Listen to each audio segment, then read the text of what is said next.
Mnogi se slažu da je jedan od temeljnih problema modernog svijeta profit, odnosno težnja prema profitu koja nema kraja. Profit je sjajna stvar, profit pokreće gospodarstvo. Međutim, kada profit počinje biti ono čemu se teži, a sve ostalo se zaboravlja, u tom slučaju, naravno, moderni svijet ulazi u teškoće u kakvima se upravo i nalazi.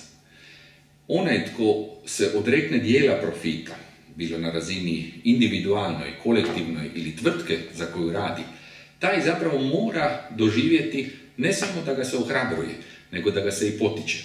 To praktički znači da, kao što su već neke tvrtke u EU učinile, tako treba uvesti na sustavnoj razini, da se skraćuje radno vrijeme ako to znači novo zapošljavanje ili zadržavanje radnih mjesta.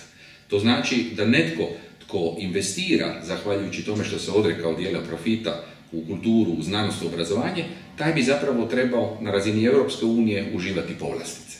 Tek kad ostvarimo takav sustav koji uopće ne mora imati veze sa temeljnim lijevim načelima, već zapravo sa zdravim razumom, tek tada ćemo moći reći da živimo doista u jednoj naprednoj zajednici država.